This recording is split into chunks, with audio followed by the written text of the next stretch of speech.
Hey, what's up, guys? This is ChurchofCaboose bringing y'all another Destiny 2 video. In today's video, I want to go over everything that I have found so far about the Summer of Solstice event that is going on and how I think this will impact who's playing and that kind of thing, and just my thoughts about the Summer Solstice event. It's the last event that leads up to the Shadowkeep expansion, which comes out in mid-September. So let's get right on into it. The Solstice of Heroes is a pretty grand tradition that we all celebrate with us Guardians. The whole point of the Solstice of Heroes, or Summer Solstice from last year, is to reflect on past hardships and celebrate the resilience of humanity's foremost defenders. So we're just kind of like, hey, we all do a pretty cool job of keeping everybody safe. Let's have a big old party for a month, and that is basically what the Solstice of Heroes is. How we will get this all to start off is the festivities will start when we have a visit with Eva Levante near the Statue of Heroes in the tower. As you guys are watching this video, I'm going to be having images kind of coming in and out of all random things I could find on the internet regarding to the Solstice of Heroes, and that statue you see there in the tower is presumably exactly what we will see once the Solstice of Heroes begins. So during this event, we will all become more powerful because each day it will feature one of three of the elements of Void, Arc, or Solar. The elemental kills from the day that makes sense, so like Solar Day, then Solar kills, will reward you with elemental orbs. Picking up these orbs will allow us to complete objectives to upgrade our armor. So this tells me when we have these armor upgrades, say you have one armor that says Solar and then another piece that says Void, another piece that says Arc, you cannot do them all on the same day. You have a kind of a time lock that comes with unlocking each of these perks. So if you have to do multiple Solars, then you will have to wait multiple rotations of 3 days. So this could take a little while to finish off that Moment of Triumph seal. That has those last two triumphs that are tied to getting a full armor set of the Summer of Solstice Gear and then masterworking that into the full-blown legendary gear. So let's just look a little bit here real quick about how all these different elemental orbs will work. You can collect up to 30 orbs during each match, with the exception of Crucible, or at least competitive Crucible and competitive Gambit. There are a couple of modes of that nature where Bungie seems to have learned from the Revelry Moment of Triumph seal. That has those last two triumphs that are tied to getting a full armor set of the Summer of Solstice Gear and then masterworking that into the full-blown legendary gear. So let's just look a little bit here real quick about how all these different elemental orbs will work. You can collect up to 30 orbs during each match, with the exception of Crucible, or at least competitive Crucible and competitive Gambit. There are a couple of modes of that nature where Bungie seems to have learned from the Revelry, where the Revelry was insanely annoying depending on the events because of all the grenades and orb buffs. And so it seems like with the Summer of Solstice, Bungie has learned from that. So there's a couple of game modes in which these elemental buffs will not apply as far as picking up orbs goes. So let's look. Each of these different orbs or elemental types has a different buff that comes along with it.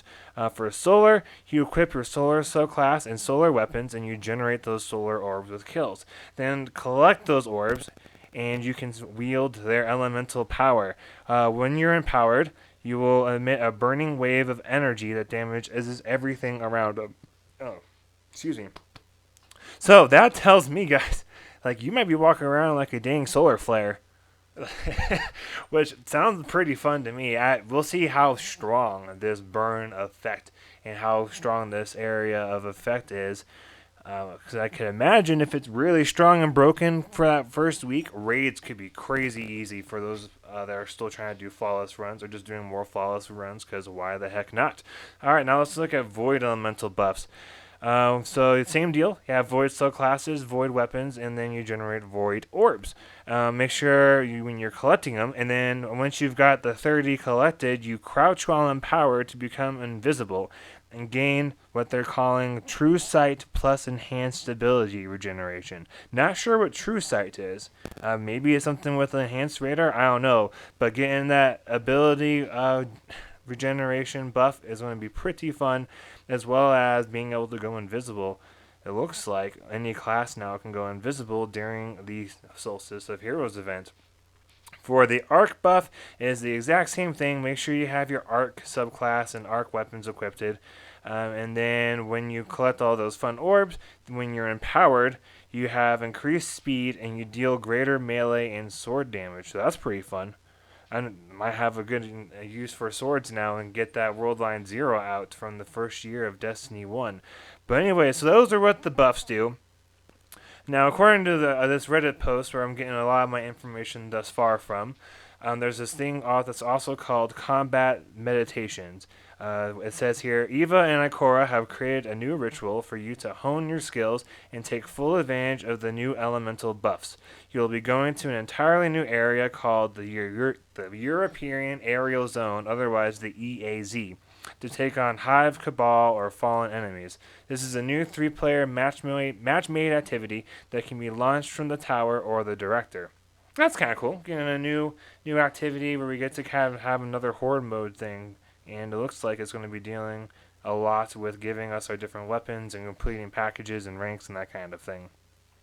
The post goes on to say your goal will be to defeat as many mini-bosses as possible before time expires.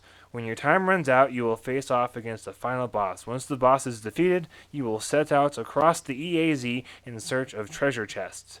The more mini-bosses you defeat, the more treasure will await you. Oh, dang. So that's kind of like a almost better version of that Revelry Infinite Forest. Because if you guys remember from the Revelry, the Infinite Forest had this thing where the more bosses you defeated at the end, you got more loot chests, but they weren't necessarily better. You could get the exact same power gear out of one chest as opposed to 5, but it would just be you have 5 powerful rewards as opposed to getting 1. Whereas this is saying the more mini bosses you defeat, the more treasure will await you. So it seems like it's a similar thing to the Infinite Forest, but who knows, if there's a time thing with it, it could be just exactly like that Infinite Forest Revelry event. And if there's not that much of a time, then maybe it'll be a little bit easier. I don't know. We will see. Because the more I talk about this out loud, the more this sounds a lot like the Infinite Forest. So anyways, continuing on. These chests contain Solstice Packages that you can open with Solstice Key fragments earned by completing any activity during the Solstice of Heroes. Oh, look at that. So this is kind of like a cross of a couple of horde modes. The keys remind me of Escalation Protocol. When you have complete wave 5 and 7, you have to have a decrypted key in order to unlock that chest. And then it's a combination with the Infinite Forest because of the whole mini-boss, and the more bosses you defeat, the more treasures that await you. So this is kind of interesting. These Solstice Packages award rare and legendary gear, hopefully the Solstice Gear, enhancement cores, and material. Oh, enhancement cores. I like the look of that, guys. So if anyone's running low on enhancement cores or you want to stock up before Shadowkeep, because we're going to probably go through tons of resources in that first week or two, I would suggest running the EAZ a lot, especially if you find out there's a way to get extra enhancement cores, since there's usually some kind of a glitch that comes with these things, and if there is, hopefully it's for these enhancement cores.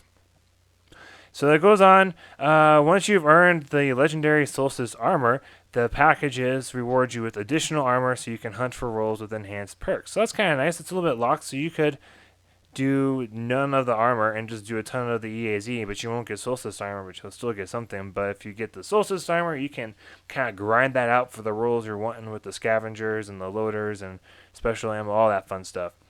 Collecting all the Solstice Legendary Armor sets on all 3 classes will give you access to the EV-37 Void Streak Sparrow. Oh, there's incentive right there. I tend to play mostly on my Titan for things like this because the Titan's my favorite, and I usually just kind of get the full set on one and kind of leave it unless I get bored. It looks like I'm going to be trying to get the full set on all 3 characters. So you all kind of have probably heard that you get the armor and there's a way to upgrade the armor so that way you masterwork it. Well, I managed to find another post that lays out how you get these armors masterworked from the drained version all the way up through whatever the name is of the complete masterworked version. So let's see here, and I'll have links for that Reddit post and this other page that I found in the description as well if you guys want to look through that.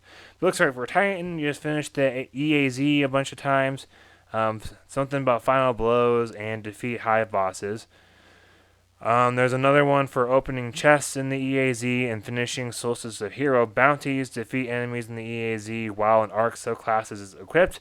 And then it looks like there's complete adventures and collect solar orbs in strikes and defeat players in the Crucible.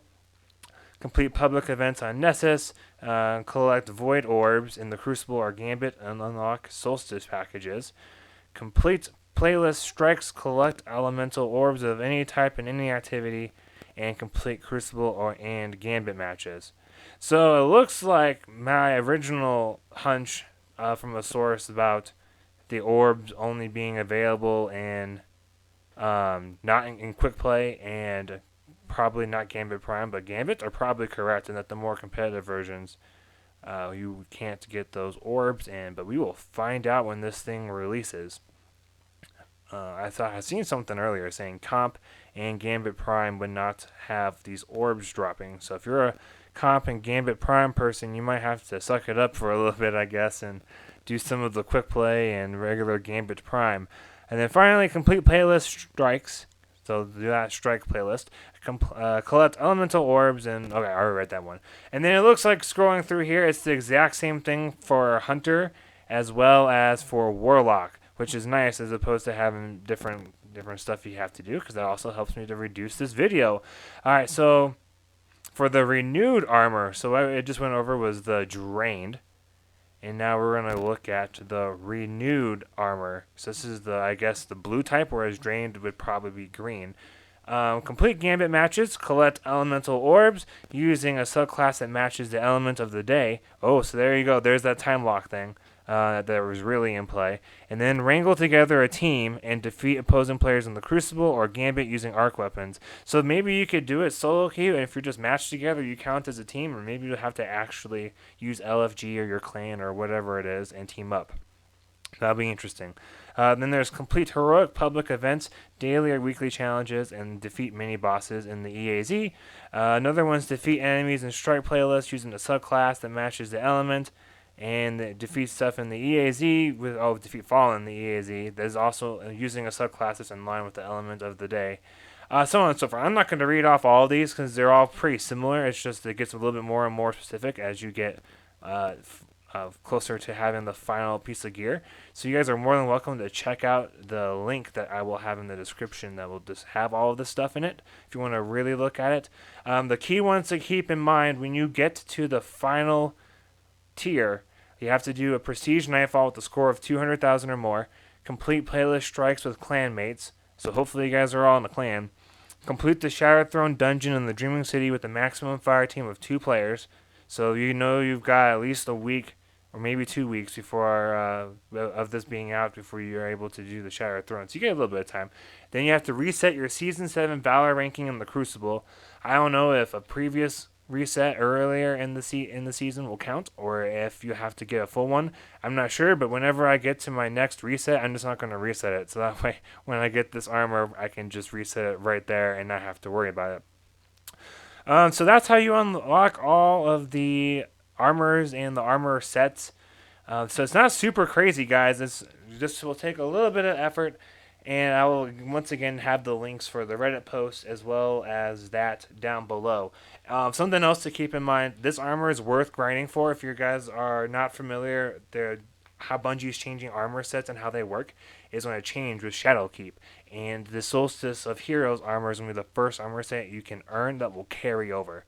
And since it looks really pretty, like you guys have been seeing from the pictures, like it just looks really nice, and so this is totally worth grinding for because you get to keep it and it's still applicable into Shadowkeep, whereas past expansions it hasn't really mattered. Like I don't really ever use my Revelry armor anymore, and so this is totally worth doing. I really hope you guys appreciated this video. Thank you all so much for watching. I wish you all the best of luck for the Solstice of Heroes event, and I hope this information helped. It starts on July 30th, which, as I'm recording this on the 25th of July, that means we've got 5 days, I guess. This next weekly reset is when Solstice of Heroes kicks out. So enjoy this Iron Banner before we get to Solstice of Heroes. Anyways, I'm ChurchofCaboose. Thanks so much for watching. Have a great day and happy grinding, y'all. Hey guys, this is ChurchofCaboose, and I'm bringing you another Destiny 2 video. This video will cover this week's Flawless Heroic Menagerie and how to do this particular encounter without dying, or flawlessly.